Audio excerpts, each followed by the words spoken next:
नमस्कार, स्वागत है आपका एबीपी न्यूज में। आपके साथ मैं हूं नेहा पंत। वक्त है बड़ी बहस का और आज की चर्चा आम आदमी पार्टी के बिखराव पर। टूटना आम आदमी पार्टी का तकरीबन तय लग रहा है और वो इसलिए क्योंकि केजरीवाल गुट और प्रशांत भूषण और योगेंद्र यादव गुट के बीच सुलह की सारी कोशिशें अब एक तरह से पूरी तरह से खत्म होती हुई नजर आ रही हैं, क्योंकि आज प्रशांत भूषण और योगेंद्र यादव ने अरविंद केजरीवाल पर तानाशाह होने का आरोप लगा दिया।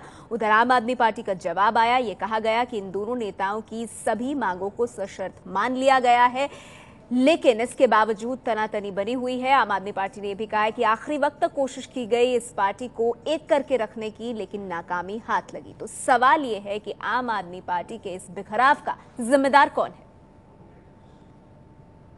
हर एक आदमी में कुछ कमियां होती हैं। वो कहता है कि मैं भी इंसान हूँ, मुझ में भी कमियां हैं। और मुझ में एक कमी ये है कि भाई मैं तो किसी भी ऑर्गेनाइजेशन में नहीं काम कर सकता जहाँ मेरी ना चलती हो। अब मैं ये कहता हूँ कि देखिए, आम आदमी पार्टी इस तरह का ऑर्गेनाइजेशन नहीं बन सकती जहाँ एक ही आदमी की चलती है। कल 4 बजे सब कुछ फाइनल हो गया था। किस कारण से गड़बड़ हुआ, इसका जवाब योगेंद्र भाई और आदरणीय प्रशांत जी को देना चाहिए। बाहर कुछ कहते हैं, अंदर कुछ कहते हैं, वही सच्चाई। राष्ट्रीय परिषद की बैठक से ठीक पहले प्रशांत भूषण और केजरीवाल गुट का झगड़ा सड़क पर आ गया है। आपस में बातचीत सुलझाने की तमाम कोशिशें नाकाम होने के बाद दोनों ही पक्ष प्रेस कॉन्फ्रेंस के जरिए आरोप लगा रहे हैं। शुरुआत गुरुवार रात से हुई, जब योगेंद्र और प्रशांत की चिट्ठी के हवाले से केजरीवाल गुट ने कह दिया कि दोनों का इस्तीफा कबूल हो गया है। उस चिट्ठी में योगेंद्र और प्रशांत की मांगों का जिक्र था, लेकिन प्रशांत और योगेंद्र ने पलटवार कर दिया कि अभी तो मांगे मानी नहीं गई तो इस्तीफे का सवाल ही नहीं उठता। अगर हमारी पार्टी इन 5 मुद्दों पे घोषणा कर देती है, नंबर 1 कि CIC के ऑर्डर के मुताबिक आम आदमी पार्टी RTI को स्वीकार करती है। नंबर 2, पार्टी राज्य इकाइयों को ये अधिकार देगी कि वो कम से कम पंचायत और म्युनिसिपैलिटी के इलेक्शन के बारे में अपना फैसला ले लें। नंबर 3, 2 करोड़ के चेक वाला, शराब इकट्ठा करने वाला, कानून मंत्री की डिग्री वाला और दिल्ली में MLA को जोड़ तोड़ वाला, इन 4 मुद्दों को राष्ट्रीय लोकपाल को जांच के लिए दे दिया गया है।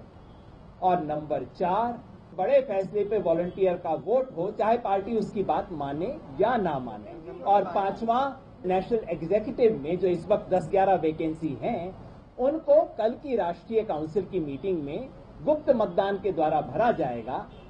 ये जैसे ही आएगा तो हम अगले 30 से 30 मिनट में वो इस्तीफा भेज देंगे, जिसका बड़ी व्यग्रता से इंतजार हो रहा है।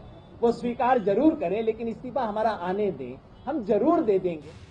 अब केजरीवाल गुट फिर कह रहा है कि कुछ शर्तों के साथ मांगे तो मान ली गई हैं। गुरुवार को समझौता भी हो गया था, संयुक्त माफीनामा भी तैयार कर लिया गया था, लेकिन योगेंद्र और प्रशांत को केजरीवाल पर भरोसा नहीं रह गया है। आपने अंतिम समय तक बात की, माफीनामा लिखा, हम सब लोग उस पर तैयार हो गए, नाम दिए, उस पर भी हम तैयार हो गए, लेकिन बावजूद उसके आपने 6:15 बजे मुझे फोन करके कहा अरविंद केजरीवाल और आप लोगों पर कोई भरोसा और यकीन नहीं है।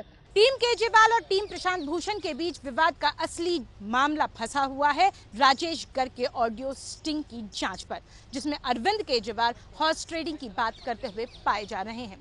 टीम केजरीवाल कहती है कि जब योगेंद्र यादव फेसबुक पर सरेआम उसे डिफेंड कर चुके हैं तो आखिर किस मुंह से जांच की मांग कर रहे हैं।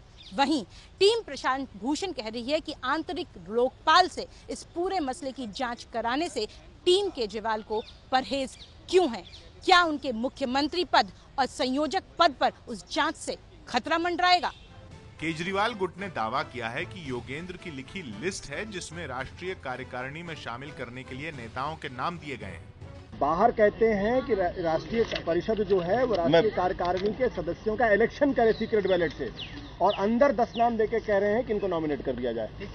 ये इनकी डेमोक्रेसी और ट्रांसपेरेंसी की परिभाषा है। प्रशांत भूषण का दावा है कि लोकसभा चुनाव में हार के बाद कांग्रेस से समर्थन लेने के फैसले पर अड़े केजरीवाल ने क्षेत्रीय पार्टी बनाने की धमकी दी थी। PAC की मीटिंग में 5 लोगों ने इसका विरोध किया, 4 लोगों ने समर्थन किया। फिर भी अरविंद ने ये बोला कि मैं राष्ट्रीय संयोजक हूँ और मैं ये फैसला कर रहा हूँ कि हम कांग्रेस की का समर्थन लेकर फिर से सरकार बनाएंगे। पूरी राष्ट्रीय कार्यकारिणी ने बहुमत के आधार पर यह फैसला लिया था कि अगर दिल्ली में पुरानी परिस्थितियों में कांग्रेस के साथ सरकार बनने की कोई संभावना बनती है तो हमें प्रयास करना चाहिए। इस बात को क्यों नहीं बताया प्रशांत जी ने? झगड़े सुलझे नहीं और आरोपों की फेहरिस्त लंबी होती जा रही है। सवाल जवाब के बीच इंतजार शनिवार की राष्ट्रीय परिषद की बैठक का है। इन सब के बीच निगाहें टिकी हैं शनिवार को होने वाले राष्ट्रीय परिषद की बैठक में, जिसमें टीम प्रशांत भूषण डिमांड रख रही है